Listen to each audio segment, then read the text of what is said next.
हम सब पूजा पाठ करते हैं, मंदिरों में जाते हैं, नाम जप करते हैं, ईश्वर की आराधना करते हैं, माला फेरते हैं, भगवान को भोग लगाते हैं, पोशाक धारण करवाते हैं, जो हमारे मन में आता है वो सब करते हैं।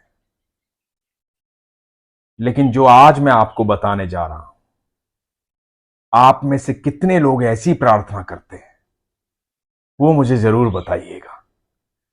ध्यान से सुनिएगा यह प्रसंग। हरे कृष्ण दोस्तों, मैं हूं अनुज शर्मा। बच्चे कहीं से सीख कर नहीं आते, बच्चे वही सीखते हैं जो हम करते हैं। जैसा माहौल घर में होता है वैसे ही बच्चे सीखते हैं। आजकल के माता पिता कह देते हैं कि मेरा बच्चा उल्टा बोलता है, तो सच यह है कि बच्चा उल्टा नहीं बोलता, पहले माता पिता ने उल्टा बोला है। बच्चे ने जो कुछ भी सीखा है आप ही से सीखा है, इस बात को अच्छी तरह से जान लें। तो ऐसा ही एक परिवार था, भक्ति में वातावरण था, भरा पूरा परिवार था। एक बच्चा था, वो रोज देखता था कि उसके दादाजी रोज ईश्वर की आराधना करते हैं, पूजा पाठ करते हैं, भगवान से बातें करते हैं। उसकी बड़ी इच्छा होती थी कि मैं भी पूजा पाठ करूं, ऐसे ही जैसे दादाजी पूजा पाठ करते हैं वैसे ही पूजा पाठ करूं, मैं भी भगवान से बातें करूं। लेकिन यह मौका बच्चे को मिल नहीं पाता था, क्योंकि पूजा पाठ तो दादाजी करते थे। एक दिन दादाजी किसी कारण से घर से बाहर गए हुए थे, पूजा का समय हो गया था, तो बच्चे को लगा कि आज तो दादाजी है नहीं, तो आज पूजा मैं कर लेता हूं, क्योंकि भगवान इंतजार कर रहे होंगे।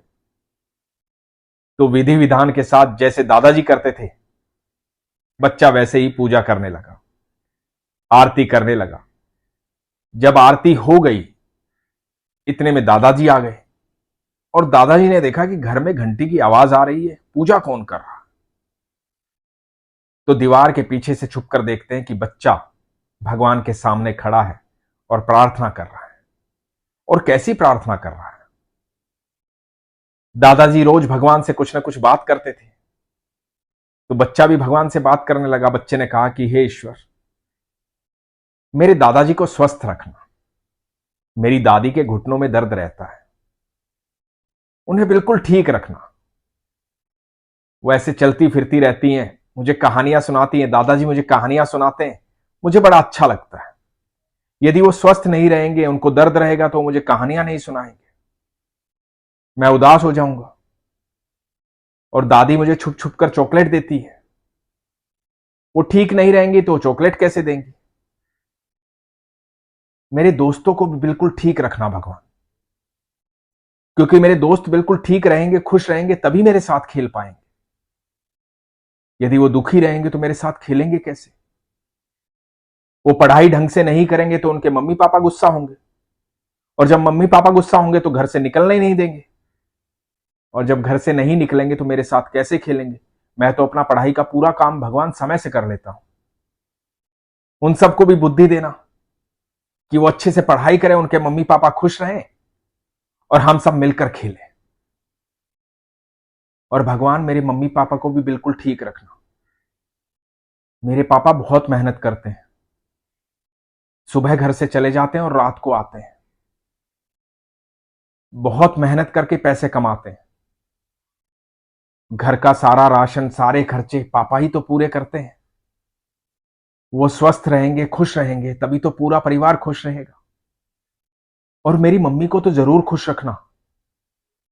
पता है मम्मी कितना सारा काम करती है, दादा दादी की सेवा करती है, आपके लिए भोग तैयार करती है, पूरे परिवार के काम करती है।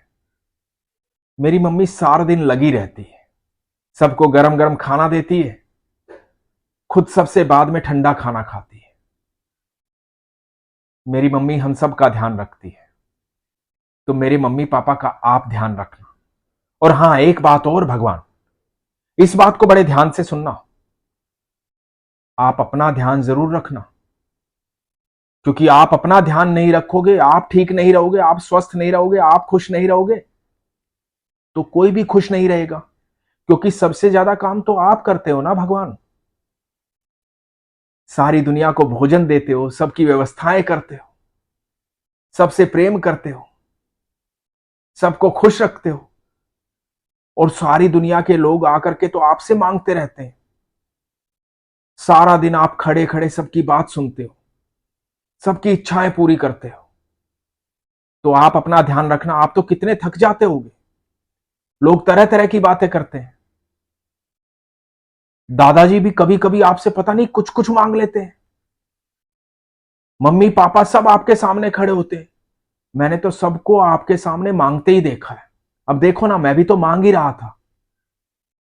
लेकिन भगवान, इन सब से पहले आप अपना ध्यान रखना, क्योंकि आप जितना काम कोई नहीं करता। समय पर पौधों पर फल उगाते हो, बारिश करते हो, सब पक्षियों को, सब मनुष्यों को, सब जीवों को भोजन देते हो। आप जितना प्यार भी कोई नहीं करता। भगवान, आप स्वस्थ रहोगे, आप खुश रहोगे तो सारी दुनिया खुश रहेगी। तो सबसे पहले आप अपना ध्यान रखना। दादाजी छुपकर देख रहे थे, आंखों में अश्रु आ गए। जीवन में ऐसी प्रार्थना कभी नहीं की थी जो प्रार्थना ये बच्चा कर रहा था। हम भी ईश्वर के पास रोज जाते हैं, रोज ईश्वर से बातें करते हैं, रोज ईश्वर से अपनी इच्छाएं बताते हैं कि प्रभु ये करना, प्रभु ये करना, प्रभु ऐसे करना, प्रभु वैसे करना, प्रभु ये चाहिए, प्रभु वो चाहिए। हमेशा अपनी इच्छाएं रखते हैं, अपने दुख सारे उनके सामने रखते हैं, उनको दुख सुना कर आते हैं। कितनी बार ऐसा होता है कि हम उन्हें अपने सुख सुना कर आते हैं। कितनी बार ऐसा होता है कि हम उनकी प्रशंसा करते हैं कि जो उन्होंने हमें दिया है वो कोई और दे नहीं सकता। कितना कुछ उन्होंने हमें दिया है। जब अभाव होता है तब हमें पता लगता है कि ये तो हमने कभी सोचा ही नहीं कि ईश्वर ने हमें ऑक्सीजन मुफ्त में दी है। ये तो कभी हमने सोचा ही नहीं कि ईश्वर ने हमें सूरज की रोशनी मुफ्त में दी है। हम तो एक छोटा सा बल्ब लेके आते हैं जो फ्यूज हो जाता है, उसकी भी कीमत चुका कर आते हैं। हम तो छोटी छोटी चीजें खरीदते हैं। कुछ दिनों पहले महामारी आई थी, हम जा जाकर के ऑक्सीजन खरीद रहे थे। ईश्वर ने बिल्कुल मुफ्त दी है। इतनी सुंदर प्रकृति दी है, इतनी सुंदर दुनिया दी है। हम कितनी बार उसका धन्यवाद करते हैं, कितनी बार उसकी प्रशंसा करते हैं। लेकिन हम छोटा सा कार्य किसी के लिए कर देते हैं तो हमेशा प्रशंसा चाहते हैं, हमेशा चाहते हैं कि कोई आकर के हमें धन्यवाद करे क्योंकि हमने उसके लिए कार्य किया है। क्या हम ईश्वर का धन्यवाद करते हैं? क्या हम ईश्वर को कभी कहते हैं कि प्रभु आप अपना ध्यान रखिएगा? क्या कभी मंदिर में जाके हम कहते हैं कि प्रभु आप कैसे हैं? आप खुश हैं ना? आप ठीक है ना प्रभु? कितने लोग आपके पास आते हैं, सबकी सुनते हो। आप दुखी तो नहीं हो ना मेरे प्रभु? कभी ऐसी बातें करते हैं? यदि हम ऐसी बातें करते हैं तो हम सच में ईश्वर से प्रेम करते हैं। तो आप भी मुझे बताइए कि कौन कौन ऐसी बातें करता है, कौन कौन ईश्वर से सच्चा प्यार करता है। क्योंकि ईश्वर तो हम सब से प्रेम करते हैं। जब हम विश्वास करते हैं तो ईश्वर अपनी अनुभूति हमें करवा देते हैं। ईश्वर बता देते हैं कि मैं तुम्हारे साथ हूं, हर पल तुम्हारे साथ हूं। मैं हमेशा आपसे एक ही बात कहता हूं, अपने विश्वास को मजबूत रखिए, अपना ख्याल रखिए। हरे कृष्ण।